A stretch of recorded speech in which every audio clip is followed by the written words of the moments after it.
All right, hi, I'm Brent Darnell. My business is teaching people skills to technical people. Not that they need it, of course. Not that they actually need that, but that's what I do.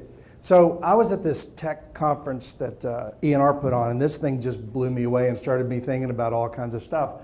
So I want to ask you, how many of you give away the intimate details of your life and work every day to people who mine and companies who mine data? Raise your hand. Intimate details. You know what? Everybody, unless you live in a cave, everybody's doing that. Every time you click a like, every time you make a purchase, every time you tweet something, every time you send an email, somebody's capturing that data. Somebody is capturing that data. That gets a little creepy, right?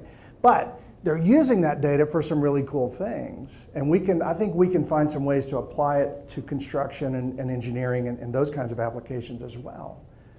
So think about, George Orwell, when he wrote 1984 and talked about Big Brother. Big Brother is now big data. And that's what they're doing. And they're taking all this information about you and deciding purchase stuff, deciding taste, deciding everything that's going on in your life, and being able to sort of cater to those needs that you have or will have. And there's a story that's told about this guy's daughter moved back home. She was in her 20s, and she moved back home, and they started getting all this stuff in the mail, like coupons for diapers and baby cribs and strollers, and he thought, what is this? Like, man, this is way off. And so it turns out that big data knew that his daughter was pregnant before he did. Based on her purchases, based on what she clicks on when she's on the internet, they knew she was pregnant. Wow, that's pretty wild, isn't it?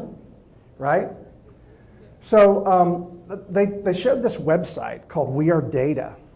And basically, right now it's just in London, Paris, and Berlin. So let's just go to London. Do you want to go to London, Paris, or Berlin? Which one? London. Oh, we got Paris right here, the city of light. Let's go to Paris.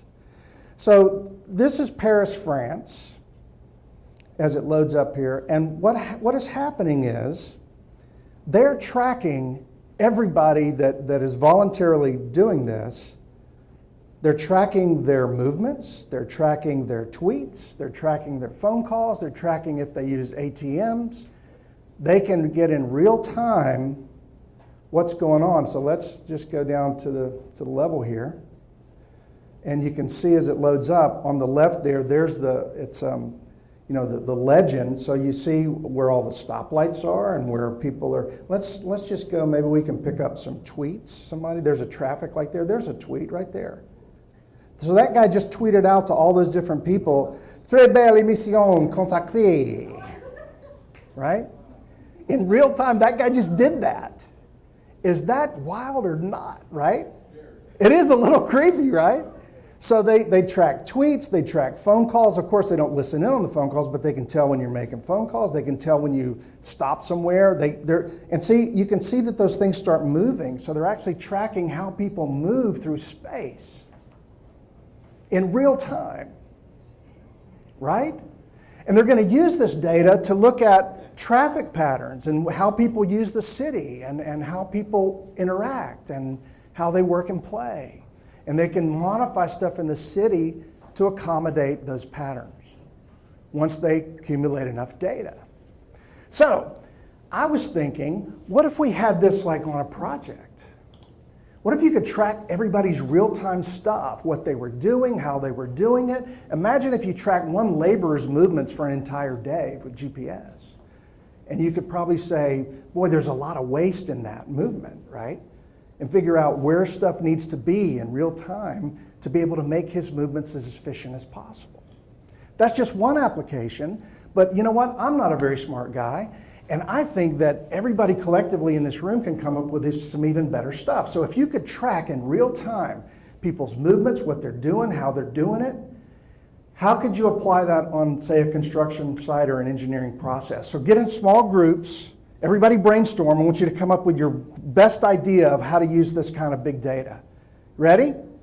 Go, get in small groups and go and talk about this and brainstorm. You got 3 minutes to come up with the best solution to this applying this big data. Go now, get in groups and start talking about it. You have 3 minutes, go.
One more minute, and the best idea gets a fabulous prize.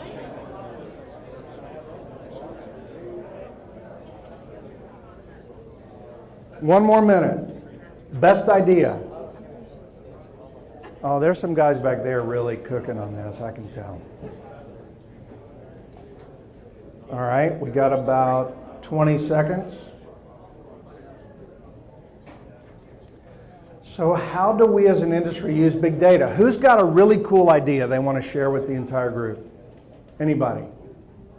Yes, Mark. Safety, how would you use it? Yeah, maybe even, what if people had like body cameras and you could like tell a guy, hey, watch that, you need to tie off there. Maybe some headsets and body cams. Hey, you need to tie off, you're not tying off. Is that scaffold really safe? You need to check it out, right? I mean, this may sound so ridiculous, but did you think this would be here? I mean, this is creepy and weird, but boy, what could you use? Let your mind go to the possibilities. That's a great idea. Tracking people in real time and telling them, hey, watch out for that, look at this, and see where people are working and how they're working and how they get into trouble. Track it. And be able to create some algorithm to predict stuff like that. Wow. What else? Any others? Yes, sir. Find out more mobile tracking to know when you get delayed deliveries based on traffic patterns. Mobile tracking, delivery based on traffic patterns. We saw it with the trucks, right? And the GPSs. Why not do that with people? Why not do that with site logistics? Why not do that with material delivery? Why not do that with safety? Tons of applications. What else? Anybody? A really cool idea? Yes, sir. Automate the entire construction site. You can use it as a case study of how inefficient humans are and how efficient technology would be. There you go. How inefficient humans are and how efficient technology can make them, right? On a real construction site. How cool would that be? Any others?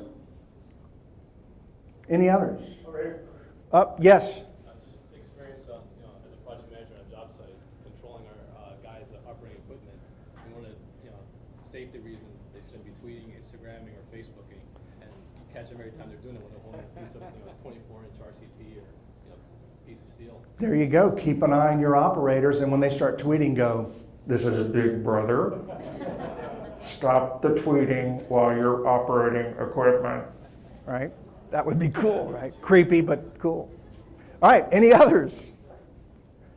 So guys, I don't want us to be limited by, because this is such cool stuff, and it's about pushing those envelopes and taking these concepts and pushing them out there to stuff that we can't even dream of today. Because 10 years ago, would you thought any of this stuff you've seen today would be possible? Probably not.